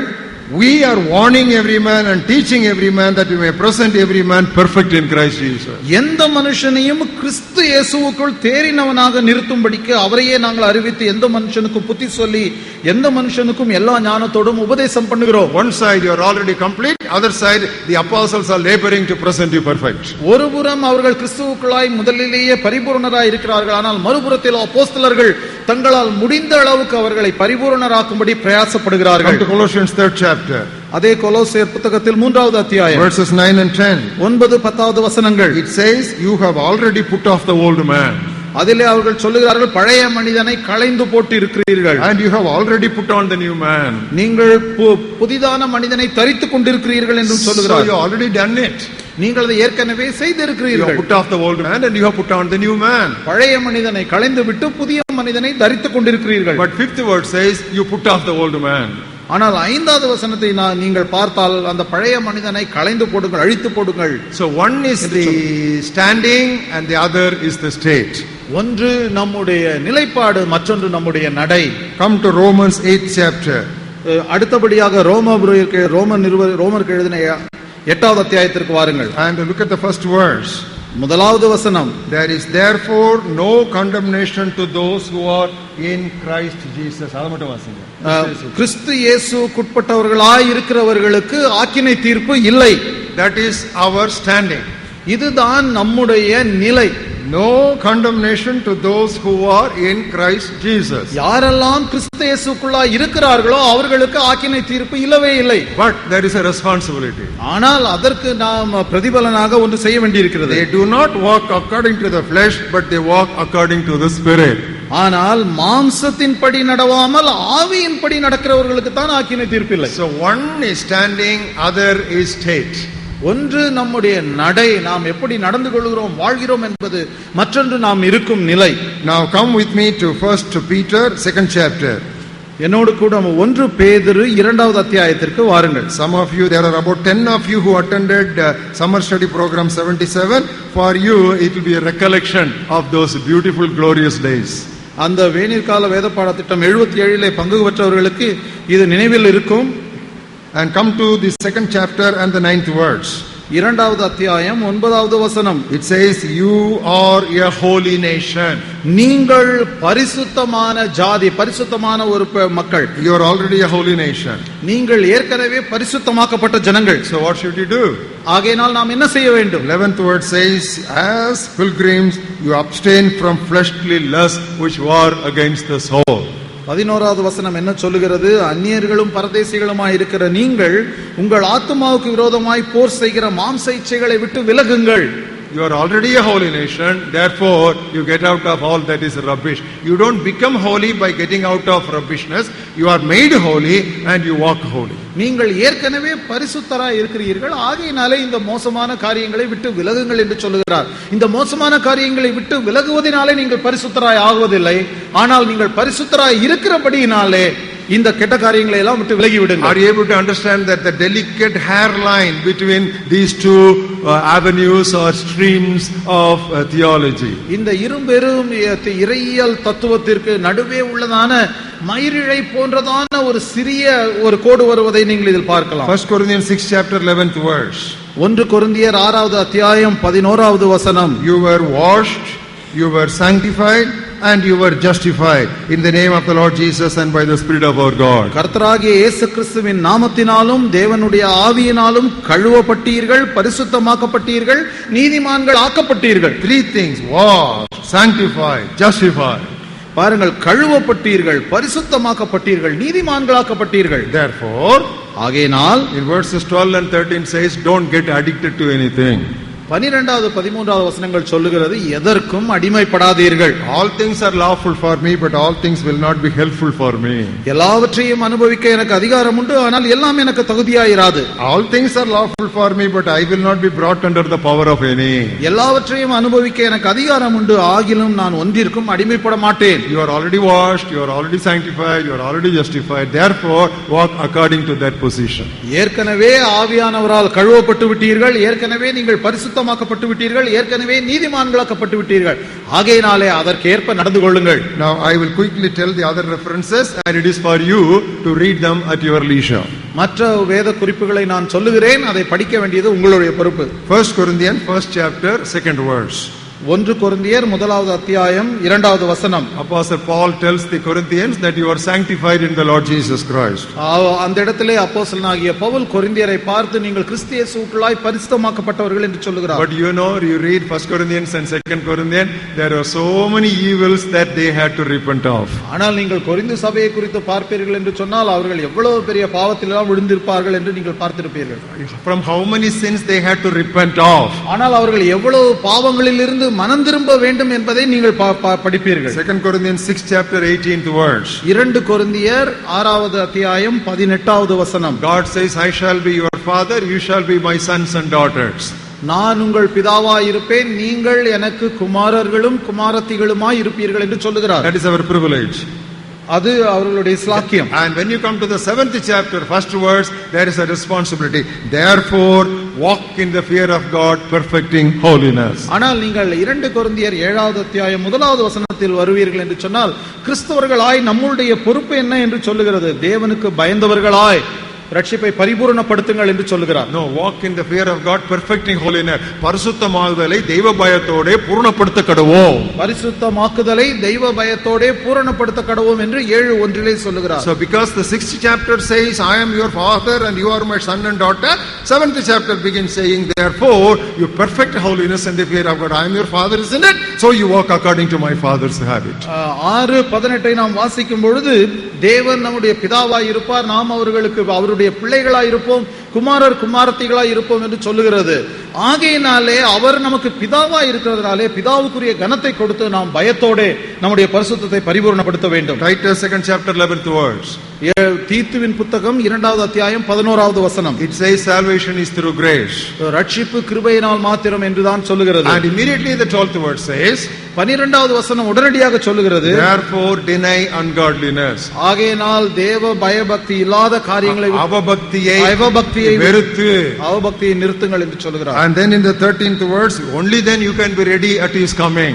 13வது வசனத்தில் அப்படி செய்தால் மட்டும்தான் கிறிஸ்து இயேசு பிரசன்னமாகும் பொழுது அவருக்கென்று ஆயத்தமாய் இருப்பீர்கள் என்று சொல்லுகிறார். Another reference, 2 Peter 1st chapter 3rd and 4th verses. அடுத்த ஒரு குறிப்பு 2வது பேதுரு 1, 3, 4வது வசனங்கள். God has given us great and glorious promises. தேவன் நமக்கு பெரிதும் உன்னதமான வாக்குத்தத்தங்களை கொடுத்திருக்கிறார். That means we can become partakers of his nature. நாம் அவருடைய பரிசுத்தத்திலே பங்குள்ள அவருடைய திவ்ய சுபாவத்துக்கு பங்குள்ளவர்களாகும் பொருட்டு மகா மேன்மையான வாக்குத்தத்தங்கள் நமக்கு கொடுக்கப்பட்டிருக்கின்றன. Therefore, தேவனுடைய திவ்ய சுபாவத்தில் பங்கு பெறும்படியாக தேவனுடைய உன்னதமான வாக்குத்தத்தங்கள் நமக்கு கொடுத்திருக்கின்றன. ஆகையால் therefore from verses 5 to 7 it says, add this to that, this to that, this to that, this to that, 1 2 3 4 5 6 7. Because the promises are there, you start doing your homework. ஆனால் நீங்கள் 5 - 7 வசனங்களை நீங்கள் பார்ப்பீர்கள் என்றால் இதோடு கூட அதை சேர்த்துக் கொள்ளுங்கள், அதோடு கூட மற்றும் ஒன்றை சேர்த்துக் கொள்ளுங்கள் என்று 7ஆம் வசனம் வரைக்குமாய் சொல்லுகிறார். ஏன் என்று சொன்னால் தேவன் நமக்கு இப்படிப்பட்ட வாக்குத்தத்தங்களை கொடுத்திருக்கிறார். And Ephesians 5th chapter 14th verse. எபேசியர் 5ஆம் அதிகாரம் 14வது வசனம். You who sleep, awake. தூங்குகிற நீ மரித்தோரில் இருந்து எழுந்திரு. You awake. எழுந்திரு. You get up. நீ எழுந்து நட. And when you get up, நீ எழுந்து நடக்கும்போது Christ shall give you light. தேவன் உன்னை பிரகாசிப்பார். கிறிஸ்து உன்னை பிரகாசிப்பார். Christ shall give you light. கிறிஸ்து உன்னை பிரகாசிப்பார். Awake, you do awaking part of it. God will do the aflame part of it.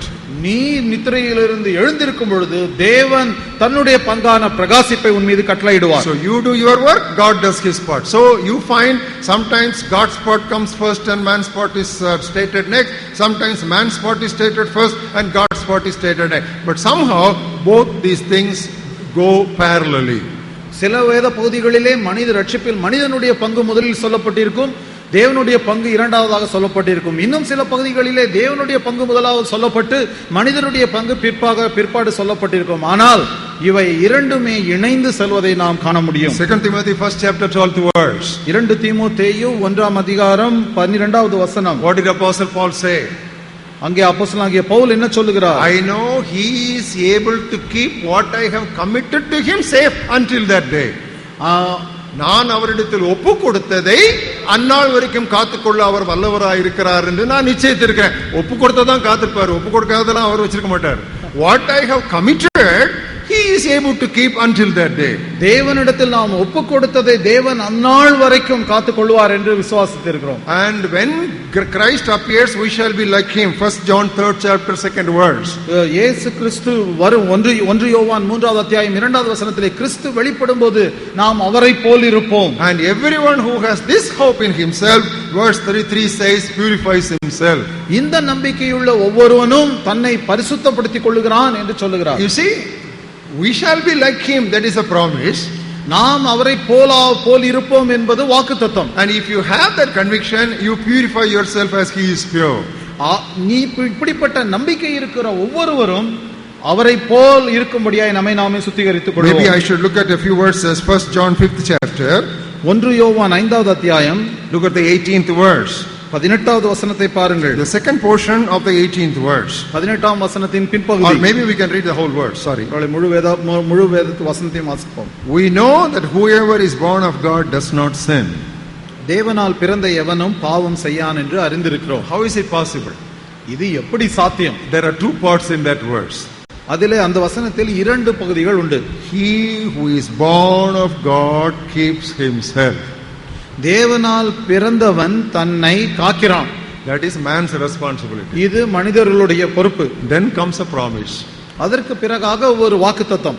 The wicked one does not touch him. பொல்லாங்கன் அவனை தொடான். Are you able to see both the things together? இதில் அந்த 2 பகுதியையும் பார்க்கிறீர்களா? Beloved, I can keep on giving you as many as you want. You can note down a few more. பிரியமானவர்களே, உங்களுக்கு தேவையானால் இன்னும் ஏராளமான வசனங்களை நான் சொல்ல முடியும். John 10:28. யோவான் 10:28. What do we read? அங்க என்ன வாசிக்கிறோம்? My sheep will never perish. என்னுடைய ஆடுகள் என்றுமே கெட்டு போவதில்லை. Nobody can snatch them out of my hand. அவைகளை யாரும் என் கையில் இருந்து பறித்துக் கொள்ள முடியாது. But ஆனால் what does verse 27 says? 27வது வசனம் எதை சொல்கிறது? My sheep hear my voice and they follow me. என்னுடைய ஆடுகள் என் சத்தத்திற்கு செவி கொடுத்து என்னை பின்பற்றும். So when God's sheep hear his voice and follow him, nobody can snatch them from his hand. You know, one is related to the other. தேவனுடைய ஆடுகளாகிய நாம் அவருடைய சத்தத்தை கேட்டு அவரை பின்பற்றும் போது நம்ம யாரும் அவருடைய கையில் இருந்து பறிக்கவே முடியாது. இது ஒன்று மற்றொன்றை பின்பற்றுகிறது. And there is also another statement. Jesus said, they will not go after a stranger. மற்றொரு வசனம் 5வது வசனம் சொல்லுகிறது, அவர்கள் ஒரு அந்நியனுக்கு பின்பாக செல்லுவதில்லை. So the responsibility of the sheep also is there. இங்கு இந்த ஆட்டினுடைய பொறுப்பும் கொடுக்கப்பட்டிருக்கிறது. It is so beautiful, you know, when you open up the scriptures. That is why sometimes whole night you keep awake and study the Bible. You suddenly realize it is already morning 5 o'clock. நீங்கள் இப்படி வேதத்தில் இப்படி ஏராளமான காரியம் இருக்கிறது, நீங்க இதை இரவெல்லாம் படித்துக் கொண்டிருப்பீர்கள் என்று சொன்னால் திடீரென்று காலை வந்து விட்டதே என்று நினைக்கும் அளவிற்கு நேரம் போவதே தெரியாது. What is the truth in all these verses? இந்த எல்லா வசனங்களிலும் உள்ளதான சத்தியம் என்ன? Without God we cannot. தேவன் இல்லாமல் நாம் ஒன்றுமே செய்ய முடியாது. Without us God will not. நம்மை விட்டு தேவன் ஒன்றுமே செய்ய மாட்டார். This must be imprinted on your heart. இது நம்முடைய இருதயத்திலே அச்சு பதிக்க வேண்டும். Without God we cannot. தேவன் இல்லாமல் நாம் ஒன்றுமே செய்ய முடியாது. Without us God will not. நம்மை விட்டு தேவன் ஒன்றுமே செய்ய மாட்டார். Take some more verses. இன்னும் சில வசனங்களை குறித்துக் கொள்ளுங்கள். Ephesians 2:8-10. அதே எபேசியருக்கு எழுதின நிருபம் 2வது அத்தியாயம் 8 to 10 வசனம் We வரைக்கும். are not saved by works, நாம் கிரியைகளினால் ரட்சிக்கப்படாமல் but we are saved for works. நற்கிரியைகளை செய்யும்படியாய் ரட்சிக்கப்பட்டிருக்கிறோம். Not by works, but for works. நாம் கிரியைகளினால் அல்ல நற்கிரியைகளை செய்யும்படியாய் ரட்சிக்கப்பட்டிருக்கிறோம். So it is not by, but it is for. You know, there again there is a correspondence. இதிலே ஒரு இணைப்பு இருக்கிறதை நாம் பார்க்கிறோம். நற்கிரியைகளின் மூலமாய் அல்ல நற்கிரியைகளை செய்யும்படியாய் ரட்சிக்கப்பட்டிருக்கிறோம். 1 Thessalonians 5:22. 1 தெசலோனிக்கேயர் 5:22. Abstain from every appearance of evil. தீதாய் தோன்றுகிற எல்லாவற்றையும் விட்டு விலகுங்கள். That is your responsibility. அது உங்களுடைய பொறுப்பு. And verse 23. 23வது வசனம். Then God will sanctify you wholly. தேவன் தாமே உங்களை முற்றும் முடிய பரிசுத்தமாக்குவாராக. See, you abstain from everything unholy, God will make you completely holy. அசுத்தமாய் தோன்றுகிற எல்லாவற்றையும் விட்டு நீங்கள் விலகுங்கள், தேவன் உங்களை முற்றும் முடிய பரிசுத்தமாக்குவார். You can also note down 2 Thessalonians 3:3. 2 தெசலோனிக்கேயர் 3:3. Now that is God's responsibility. அது தேவனுடைய பொறுப்பை குறிக்கிறது. And the fourth word speaks about what we are supposed to do. 4வது வசனம் நாம் எதை செய்ய வேண்டும் என்று போதிக்கிறது. And Hebrews 4th chapter 15th verse. எபிரேயருக்கு எழுதின நிருபம் 4வது அத்தியாயம் 15வது வசனம். It says we have a sympathetic high priest for us. நமக்காக பரிதபிக்கிற மகா பிரதான ஆசாரியர் நமக்குண்டு என்று அந்த வசனம் சொல்லுகிறது. But the 16th verse tells our responsibility. ஆனால் 16வது வசனம் நம்முடைய பொறுப்பு என்ன என்பதை சுட்டிக்காண்பிக்கிறது. When there is temptation we should run to him for help. நமக்கு சோதனை வரும் பொழுது அவரிடத்தில் உதவி பெறும்படியாய் ஓட வேண்டும். Hebrews 12:2. எபிரேயர் 12:2. Jesus is the author and finisher of our faith. இயேசு கிறிஸ்துதானே நம்முடைய விசுவாசத்தை துவக்குகிறவரும் முடிக்கிறவருமாய் இருக்கிறார். But he is not the runner, we are the runners. ஆனால் அவர் நமக்காய் ஓட போவதில்லை, நாம் தான் ஓட வேண்டும். He is the author and finisher, but runner is ourselves. நம்முடைய விசுவாசத்தை ஓட்டத்தை துவக்குகிறவரும் முடிக்கிறவரும் அவர்தான், ஆனால் ஓட வேண்டியது நம்முடைய பொறுப்பு. Are you able to see in all the scripture passages, once we study these things, whenever you read the Bible, you will find one leads to the other. That you will see all through the scripture. இந்த சத்தியம் நம் நினைவில் இருக்கும் பொழுது, வேதத்தை படிக்கும் பொழுதெல்லாம் அந்த வேதத்தில் இந்த இரு காரியங்களையும் நாம் புரிந்து கொள்கிறோம். Acts of the Apostles 5th chapter 31st verse. அப்போஸ்தலர் நடபடிகள் 5வது அத்தியாயம் 35வது வசனம். God grants repentance to Israel. தேவன் இஸ்ரவேலுக்கு மனம் திரும்புதலை அருளி செய்வார், கட்டளையிடுகிறார். And when you come to 11th chapter 18th verse, ஆனால் 11வது அத்தியாயம் 18வது வசனத்திற்கு வந்தீர்கள் என்றால், God grants repentance to Gentiles. தேவன் புறஜாதியாருக்கு மனம் திரும்புதலை கட்டளையிடுகிறார். Both to Jews and Gentiles, it is God who commands repentance, God who grants repentance. யூதராய் இருந்தாலும் சரி, புறஜாதியாராய் இருந்தாலும் சரி, தேவன் தாமே அவ்விரு இனத்தாருக்கும் ரட்சிப்பை மனம் திரும்புதலை கட்டளையிடுகிறார். But what does 17:30 of Acts say? ஆனால் அப்போஸ்தலர் நடபடிகள் 17:30 என்ன சொல்லுகிறது? God commands all men to repent. எல்லாரும் மனம் திரும்ப வேண்டும் என்று தேவன் இப்பொழுது கட்டளையிடுகிறார். You see, he grants repentance and he commands everybody to repent. There is one is what God does and the other is what man is supposed to do. ஒரு புறத்திலே வேத குறிப்பு சொல்லுகிறது அவர் எல்லாருக்கும் மனம் திரும்புதலை கட்டளையிடுகிறார் என்று, மற்றொரு வேத குறிப்பு சொல்லுகிறது அவர் எல்லாரும் மனம் திரும்ப வேண்டும் என்று கட்டளையிடுகிறார் என்று. இரண்டும் இணைக்கப்பட்டிருக்கிறது. I have given you about 30 references so far. இதுவரைக்குமாய் நான் உங்களுக்கு 30 வேத குறிப்புகளை சொல்லி இருக்கிறேன். So what they teach is very obvious. இது நமக்கு எதை போதிக்கிறது என்பது தெளிவாய் தெரிகிறது. Truth is parallel. We are coming to that conclusion. உண்மை என்பது, சத்தியம் என்பது இணை கோடுகள் போன்றது. Always understand that. Any major truth in the Bible is parallel. வேதாகமத்தில் இருக்கிற எந்த ஒரு பெரிய சத்தியமாய் இருந்தாலும் அது இணை கோடுகள் போன்றது. It has got two sides, just like a bird has got two wings. எப்படி ஒரு பறவைக்கு இரு இறக்கைகள் இருக்கிறதோ அது போலவே ஒவ்வொரு சத்தியத்திற்கும் இரு பக்கங்கள் உண்டு. Now I want to warn you at the close of this particular section of the talk.